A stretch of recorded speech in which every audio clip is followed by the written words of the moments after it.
Indian news की खबर का बड़ा असर। एक घमंडी एसएचओ संदीप मिश्रा पर गिरी गाज। भीम आर्मी कार्यकर्ता पर निकाला था गुस्सा, सांसद चंद्रशेखर आजाद को दी थी गाली।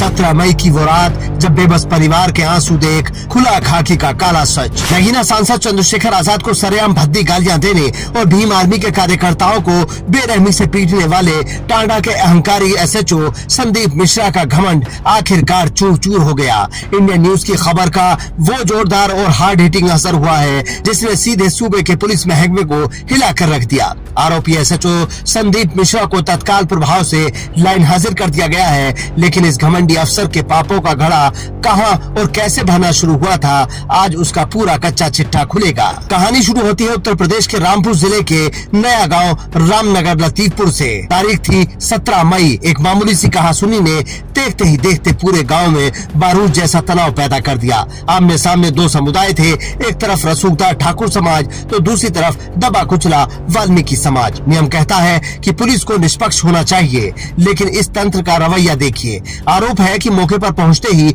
पुलिसिया तंत्र पर रसूख का चश्मा चढ़ गया। न्याय करने के बजाय वाल्मीकि समाज के राजेंद्र वाल्मीकि पर एक तरफा कार्रवाई की तलवार लटका दी गई और पुलिस उसे जबरन उठाकर ले गई। एक गरीब परिवार बेबस था, डरा हुआ था। घर की चौखट पर न्याय की उम्मीद दम तोड़ रही थी। बहन किरण और बुजुर्ग पिता कलुआ की आंखों में सिर्फ बेबसी के आंसू थे। उनकी गुहार सुनने वाला कोई नहीं था।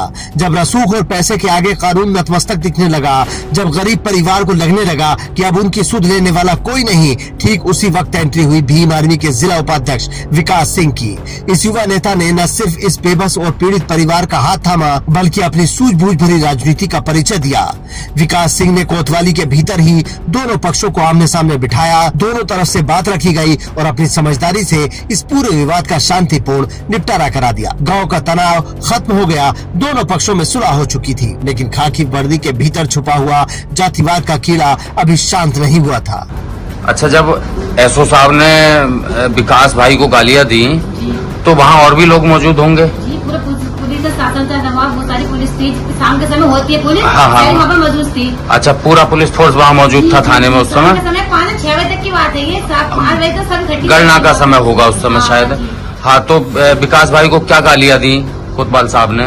क्या कहा विकास भाई से? चमार है, तू चमट्टा है, वो चंद्रशेखर है, वो क्या करेगा? बहुत उल्टा सीधा बोला। चंद्रशेखर भाई को भी गालियां दी जो नगीना सांसद हैं। हाँ, जी। क्या कहा उनको? बहुत उल्टा सीधा बोला कि वो भी चमार है, तू भी चमार है, क्या कर लोगे तुम हमारे दोनों मिलकर, ऐसा है वैसा। बहुत उल्टा सीधा बोला और आगे में किसी को कुछ कह नहीं सकती। बहुत ज्यादा गलत बोला था उनके बारे में। विवाद सुलझने के बाद भी तत्कालीन थाना प्रभारी संदीप मिश्रा की मर्यादा की सारी सीमाएं लांघने की बारी थी। आरोप है कि इस अधिकारी ने अपनी गंदी और जातिवादी मानसिकता का वो नंगा नाच दिखाया था जिसे सुनकर किसी भी सभ्य समाज का सिर शर्म से झुक जाए। दोनों पक्षों में समझौता होने के बाद भी भीम आर्मी के नेता विकास सिंह को सरेआम थाने के भीतर जाति सूचक गालियां दी गई, उन्हें अपमानित किया गया। और बात सिर्फ एक कार्यकर्ता या नेता के अपमान तक नहीं रुकी। इस तानाशाह अधिकारी की हिम्मत इतनी बढ़ गई कि उसने शोषितों, वंचितों और मजलूमों के मसीहा नगीना सांसद चंद्रशेखर आजाद के खिलाफ बेहद घटिया, अभद्र और अमर्यादित भाषा का इस्तेमाल किया। एक जनप्रतिनिधि के लिए ऐसे शब्दों का इस्तेमाल, क्या यही यूपी पुलिस की ट्रेनिंग है?